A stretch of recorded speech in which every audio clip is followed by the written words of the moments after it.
É isso, o dia hoje é um pouco para compartilhar algumas histórias, para a gente bater um papo, trocar uma ideia, falar sobre as coisas que eu tenho me entusiasmado muito em estudar. Algumas delas, ou muitas delas, imagino que vocês conhecem também, sabem também, mas eu acho que também tem uma devida importância que eu acho que esse ano eu comecei a aprender mais, a lidar mais com isso. E que realmente, assim, eu acho que é uma virada de chave muito legal, assim. Outro dia eu estava pensando, assim, como é revolucionário um pouco lidar com esse tipo de metodologia, com esse tipo de pensamento e, e brincando comigo mesmo, pensei, cara, na Revolução Industrial, o que facilitou a vida das pessoas deve ter sido meio parecido, assim. É um conhecimento que enfim, nem é meu, né? É uma coisa que a gente está estudando juntos até, né?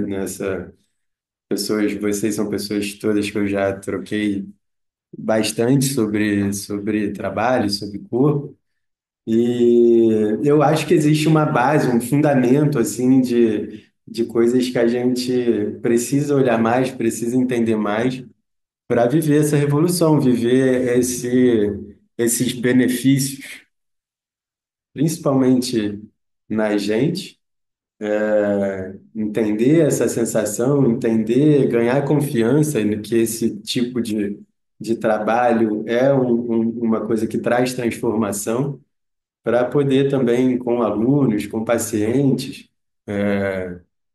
até nós mesmos, quando estivermos em situações de dor, podermos confiar nisso, podemos viver um pouco isso, né? E é uma base, né, de entender um pouco mais sobre movimento, um pouco mais sobre o que é movimento, né? O que é a aprendizagem sensório-motora, né? Por que que, por que que acontece alguma restrição no movimento, seja por dor, seja por uma vontade de se desenvolver, de evoluir. Então, acho que muito antes de pensar num método, numa ferramenta específica, quanto mais a gente puder conhecer sobre nós mesmos, é melhor, porque não corre o risco da gente cair na armadilha de fazer com que a pessoa, nosso aluno ou a gente, seja só bom nesse método, mas seja também uma pessoa que esteja se desenvolvendo, né, em prol da dor, em prol do que ela estiver buscando, dos desejos que ela tenha para a vida dela. Então, porque também é muito comum a gente, como acaba estudando muito um método, muito uma técnica, às vezes por estar muito feliz com esse desenvolvimento, com essa evolução no método, acaba aceitando uma dorzinha, acaba aceitando um padrãozinho, acaba aceitando alguma coisa que fique por ali, né? Isso porque talvez o holofote fique muito voltado em que a gente vire bom naquilo que a gente está estudando, que é um método, que é uma técnica, que é uma ferramenta. E não fazer com que as coisas se adaptem a gente para a gente continuar evoluindo. E foi mais ou menos assim esse ano que aconteceu que um professor de yoga veio aqui e ele estava super entusiasmado com um método que ele estava trabalhando. Ele começou a estudar e começou a trabalhar. E ele estava muito feliz, evoluindo muito, estava se conhecendo, estava cada vez mais desenvolto ali naquela prática que ele estava construindo, mas estava começando a ter cada vez mais dor no joelho e no quadril, né? E por uma coisa que ele mesmo disse, que é um método que machuca muito, né?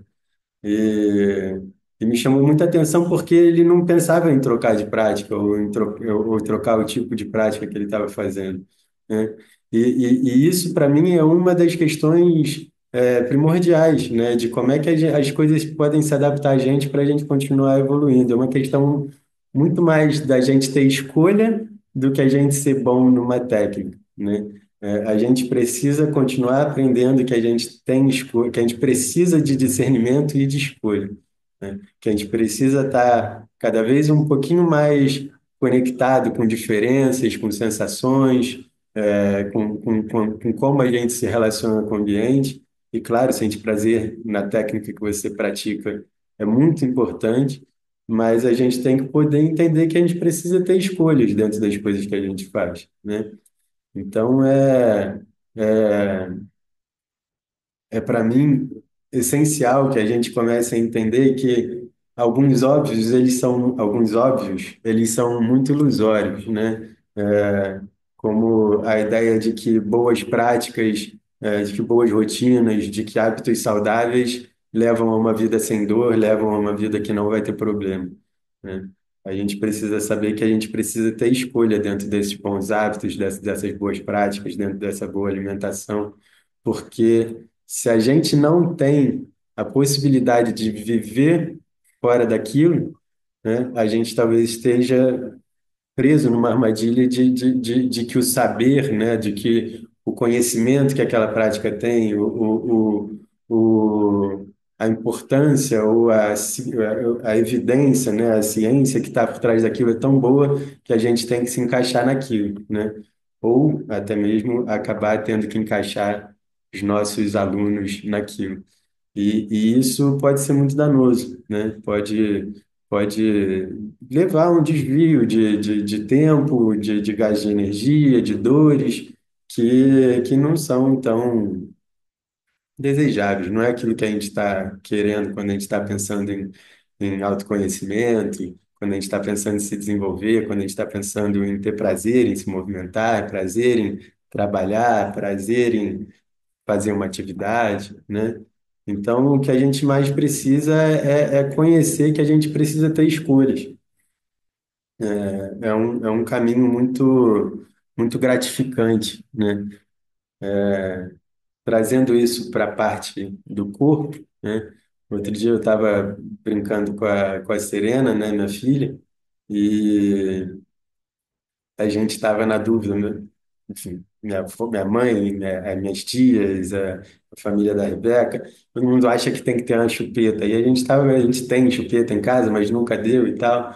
E aí a gente, em algum momento, estava em casa brincando com ela, eu peguei a chupeta e botei na boca dela, assim. Na hora ela começou, tipo, arregalou um olhão, começou a chupar a chupeta, não sei o quê, né? E aquilo estava tão interessante, ela pegou na mão, tirou e olhou para aquilo, assim, ficou curiosa e tudo mais, e aí veio botar na boca de novo. Só que é diferente, ela já aprendeu a botar a mão na boca, mas um objeto na mão dela ainda é uma coisa estranha, ela não sabe direito qual é a orientação, como é que tem que colocar, né? Feldenkrais, num caso clínico, que ele atendia uma senhora que teve um AVC, até descreveu quantas possibilidades alguém que perdeu a possibilidade de se orientar no ambiente, quantas possibilidades existem de tentar calçar um sapato e não conseguir, porque ela tinha perdido um pouco essa capacidade de se orientar. Ela pegava o sapato e tentava colocar a sola de sapato na sola do pé, aí tentava encaixar pelo calcanhar, aí tentava encaixar pela lateral. Ela tentou inúmeras possibilidades antes de conseguir aquilo. E era a mesma coisa que a Serena fazia, ela tentava botar as chupetas de um lado, de um outro, não sei o quê, aí vai, ficava olhando, super curiosa, tentando entender aquilo que estava acontecendo, né? E isso é um processinho de aprendizagem que a gente tem, que a gente, claro, né, vai aprendendo muita coisa, a gente vai criando hábitos que são super necessários para a gente viver, para a gente ter segurança para viver no mundo. Então, é até um dos motivos porque a gente estabelece tanto um padrão de se movimentar, de se comportar, né? Porque a gente precisa de uma segurança para estar no mundo, né? E aí a gente aprende esses padrões e começa a usar eles cada vez mais, né? Mas esse processo de aprendizagem, ele é super interessante, super necessário para a gente, né? Uma aprendizagem sensório-motora, que, de novo, para falar de corpo, uma pessoa, como ela senta, como ela vai se sentar, dependendo se ela aprendeu de que tem que sentar nos isquios, e às vezes você vai ver um aluno, um paciente que usa os isquios tão forte que às vezes é só os isquios que ele está forçando lá contra o chão e a perna às vezes está até um pouquinho mais leve da cadeira, da maca, do lugar que ele estiver sentado, assim, né? Tem gente que tem um arco, uma abertura da coluna, do peito tão grande que às vezes os iscos estão quase apontando para trás as pernas estão mais afundadas na maca, estão mais presentes ali na cadeira, né? Gente que, muito pelo contrário, até um padrão mais parecido com o meu, às vezes as costelas colapsam um pouco e a coluna arredonda e fica até um peso é como se tivesse sentado mais alto ali do abdômen, assim, as costelas sentassem em cima do abdômen e você se acomodasse ali, sabe? Claro que num sentido um pouco figurado, porque você ainda está sentado no quadril e nas pernas, mas você tá encaixado ali de um jeito que colapsa e fica ali, porque você está sentando, você passou por esse processo de aprendizagem, aprendeu aquele ali e ficou naquele, né? E às vezes são, eu gosto de pensar nesses jeitos todos que eu falei de jeitos diferentes de sentar, e não o certo e errado, mas são todas possibilidades que alguém pode sentar.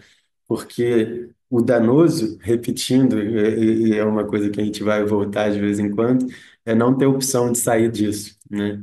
É essa ser a única opção que você tem para experimentar aquele momento, para estar se relacionando com a sua atividade, com o seu trabalho, com a maneira que você quer, enfim, praticar as suas ações. Então, a falta de escolha vai ser uma das questões que vão impactar muito, né? Que você vai ficar ali e você não tem uma ferramenta outra além daquela, né? Independente de você praticar Pilates, Yoga, Feldenkrais, o que for, seja o que for, se você tem boas amplitudes, se você tem uma boa força, isso é o seu padrão, independe dele, né? Uma conjuntura que você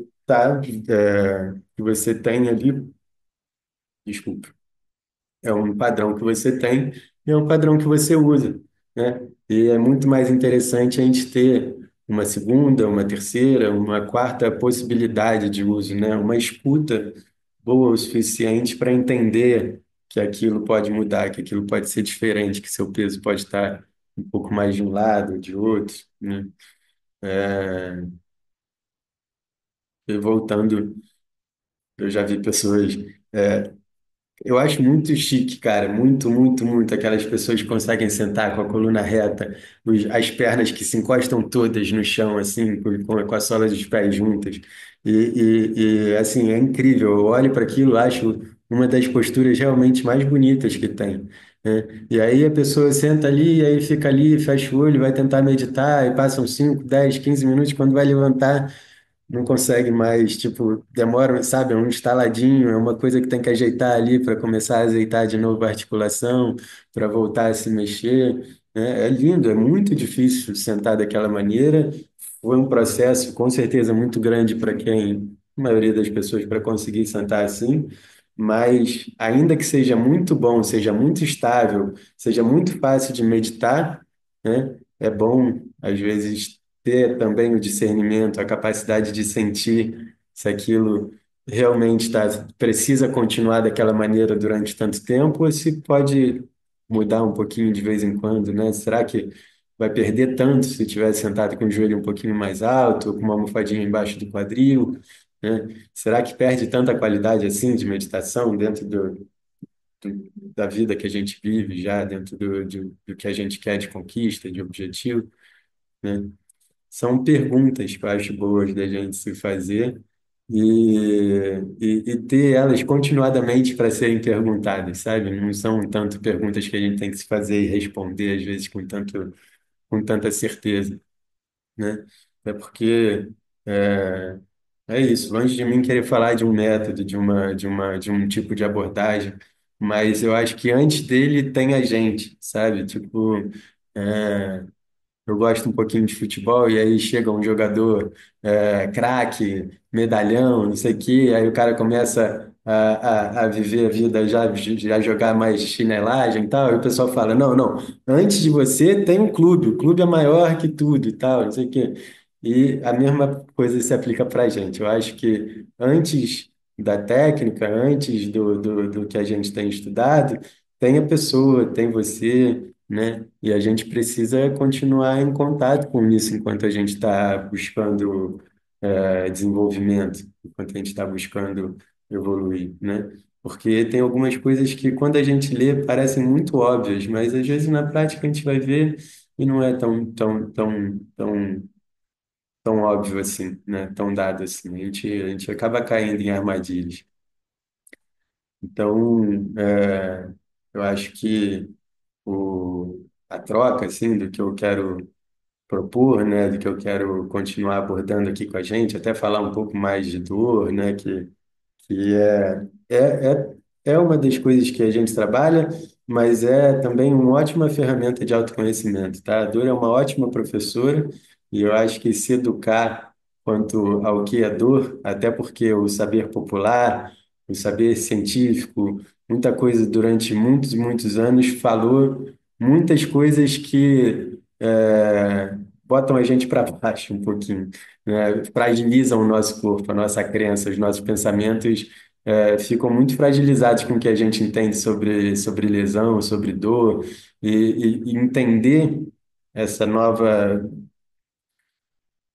não é nova, não é tão nova assim, mas ela entender um pouco sobre o sistema de alarme, que é a dor, né, que é quase um vínculo com o nosso sistema imune, assim, um sistema de proteção, ele não quer dizer com a capacidade do nosso corpo, não quer dizer com a quantidade de lesão que a gente tem. Então, é bem ótimo para a gente continuar se conhecendo, para a gente continuar se aprofundando no corpo, se nessa metodologia de corpo e mente, de aprendizagem, saber que o corpo é muito forte, é muito resistente, muito mais do que, enfim, foi contado culturalmente para gente, muito mais do que foi contado, enfim, na TV, nos estudos, pelas avós. É, é bastante diferente do que a gente imaginava. De começar a pensar,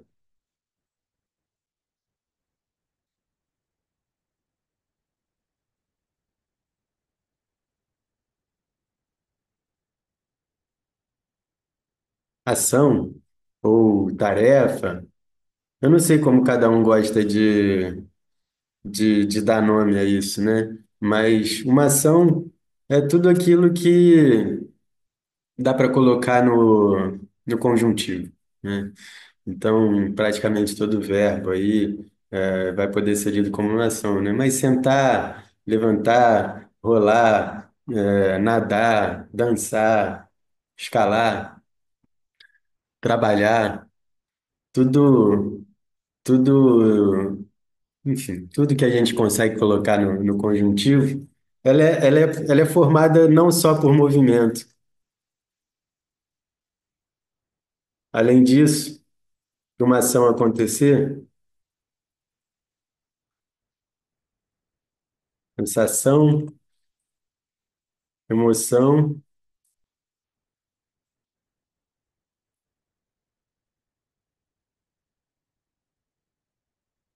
sentimento.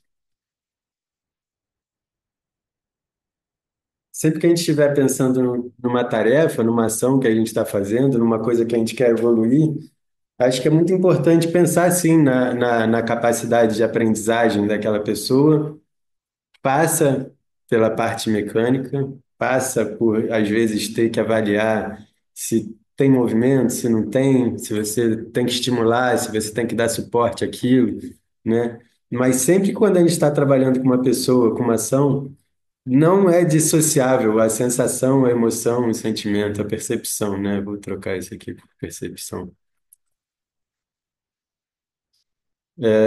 Que a pessoa tem de si, né? Então, a autoimagem, né, que faz a capacidade dela receber um estímulo e conseguir devolver, né, para praticar o que ela tiver, a emoção, a sensação, vocês ou eu sentados aqui falando, ouvindo, trocando essas experiências, ela não passa só por uma questão de habilidade de fala, de usar o músculo da língua com a contração de corda vocal para falar, né? Tem toda a sensação do que é aquilo, do que está acontecendo, a emoção, o que que se percebe do espaço, né? Quando a gente está trabalhando, quando a gente está fazendo uma atividade, sempre essas coisas estão vinculadas, né? Ah, não, mas eu trabalho muito com movimento, nem penso nisso, e dá certo e tal. E dá, pode dar mesmo. Mas tudo isso aqui está acontecendo, sabe? É uma das coisas que a gente está, que a gente, muita gente já, desculpa, durante muitos anos, muita coisa já fez muito sucesso, já se estabeleceu como verdade, só pensando em fáscia, só pensando em potência muscular e tudo mais. Mas sempre tudo isso aqui estava acontecendo. E quando a gente começa a colocar a sensação, a emoção, a percepção nossa do outro, né? A ação ela vai poder ter mais componentes para serem trabalhados, né? Se você for pensar, o movimento é só um quarto de uma ação, né? É onde a gente se limita a trabalhar quando a gente só pensa em fortalecer ou dar mobilidade ou em respirar com uma certa precisão, porque tudo isso está passando pelo movimento, né? E a gente perde a oportunidade, às vezes, de instigar que a pessoa mesma sinta o que está acontecendo com ela enquanto ela faz, ela poder sentir para fazer diferente, né? Saber se ela tem medo, se ela consegue se entregar para aquela ação, para aquela tarefa, não, o que que acontece para ela sentir dor, o que que acontece para ela não conseguir fazer um movimento, caso seja um tipo de desenvolvimento mais performático, que a gente esteja pensando em correr atrás, né? Como que essa informação chega para o cérebro e como que o cérebro consegue mandar aquilo de volta, né? Quando a gente pensa nisso, a gente tem mais opções, né? Até às vezes um pouco mais humanas, porque quando a gente tira a possibilidade da pessoa sentir as emoções, as sensações, e fica uma projeção nossa sobre o que a pessoa tem que fazer, né? Vira até uma necessidade da pessoa de sair de si para tá vivendo aquela experiência, né? Então, são coisas que se acrescentam ali para a gente poder ter a chance de guiar ou de estar numa condição de aprendizagem do que a gente quer fazer, né? De deixar a sensação de força e de alongamento ela é muito grande, né, gente? A dor também. Mas sempre parece que é falta de força e alongamento, né? Porque é onde a gente recebe a sensação de volta do movimento. Mas às vezes é porque o peso não se distribuiu direito em algum lugar, ou é porque, não sei, a própria autoimagem da pessoa não inclui, de repente, alguma das partes do corpo naquela ação, né? Então, tem um pouco de tempo de, de novo, um pouco repetitivo, de discernimento do que é aquilo que a gente está fazendo, dá a chance da gente evoluir e ver um pouco mais aspectos daquilo que pode ser, né? E deixar essa revolução um pouquinho mais prazerosa, mais alcançável para a gente também, né? Que é o que a gente quer, na verdade. A gente quer ver essas coisas que a gente estuda fazendo efeito na gente, né? É ruim sair para dar aula, para atender, para praticar com dor, né? É ruim poder ter que, enfim, conviver com essa coisa de que ela tá por ali, né? De que é um impedimento e que a gente não consegue ver tanta coisa além daquilo que tá mais latente. É, tem um esqueminha, é de vocês? Tem um esqueminha muito legal para a gente falar de dor, que é esse aqui.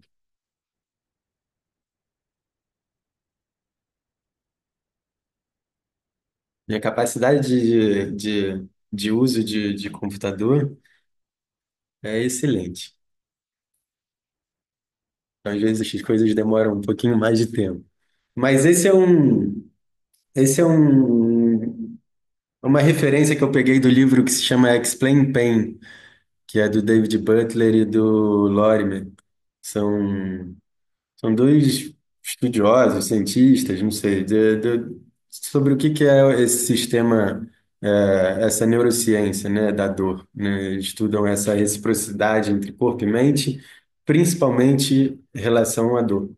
E eu peguei esse esqueminha deles de lá, né, se chama o Twin Peaks, né, os Montes Gêmeos, como dá para ver aqui.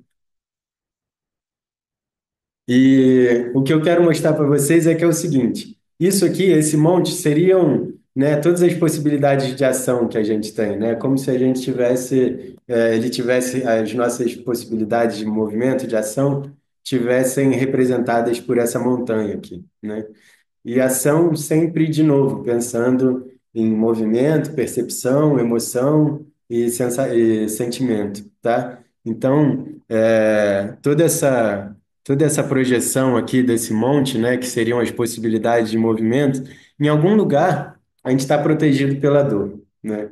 A gente tem esse sistema de alarme, a dor é um sistema de alarme que vai disparar sempre que a sensação de perigo for maior do que a sensação de segurança, tá? Então, imagina que dentro enquanto a gente está agindo, né, tem essa proteção nossa, esse sistema que é vinculado ao sistema imune, né, ao córtex pré-frontal, ao sistema límbico, eles vão determinar quando alguma coisa tiver uma sensação em que o risco daquilo for maior do que a sensação de segurança, aí ele vai disparar o alarme de dor, né? Seja por percepção, por movimento, por qualquer um daqueles outros fatores, né? A dor vai ser muito física, muito real, né? Mas ela vai estar sendo disparada justamente para evitar e proteger que haja algum dano tecidual. Então, muitas das dores que a gente trabalha, que a gente sente, que acontecem no dia a dia, elas não têm nada que ver com a tolerância do tecido, né? Com o dano no tecido em si. Ela é uma proteção. Ela é simplesmente uma coisa, um sistema nosso essencial para evitar que alguma coisa aconteça. Então, aquela dor que a gente está sentindo, que fica uma semana, duas, tem gente que tem uma dor que é um pouco mais crônica, ela muitas vezes está aqui, é uma tolerância, é uma proteção que a gente tem, tá?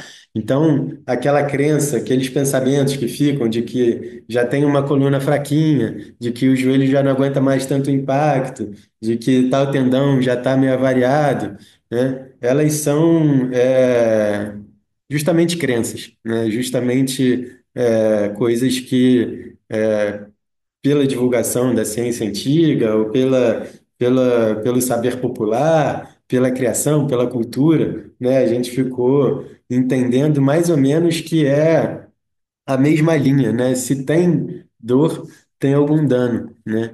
E não necessariamente está acontecendo isso. Muitas das vezes não está acontecendo isso, né? É um pensamento que realmente a gente tem que repetir, praticar, praticar, praticar, porque precisa fundamentar um pouco. Eu, pelo menos, sinto que precisa fundamentar um pouco mais na gente, sabe? É, não é tão claro ainda. Quando a dor acontece, e ela acontece justamente para isso, tá?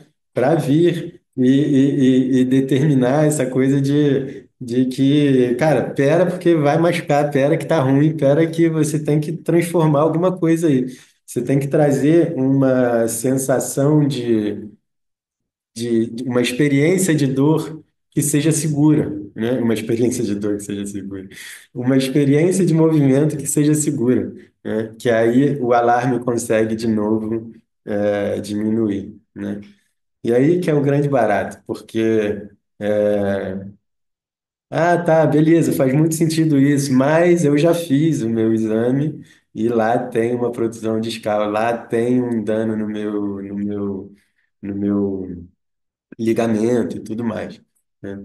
Acontece que isso acontece das pessoas que já passaram de 30 anos e nunca sentiram dor, a produção de escala acontece em mais de 50% das pessoas, né, que nunca sentiram dor e já passaram de 30 anos. Outro dia teve um fisioterapeuta influencer, eu esqueci o nome dele, mas ele foi fazer o exame dele, ele foi fazer uma ressonância, ele conseguiu ir fazer, ele nunca tinha sentido dor e apareceram lá umas três protusões, umas coisas assim. E, e é isso, uma vida tranquila, sem dor, né?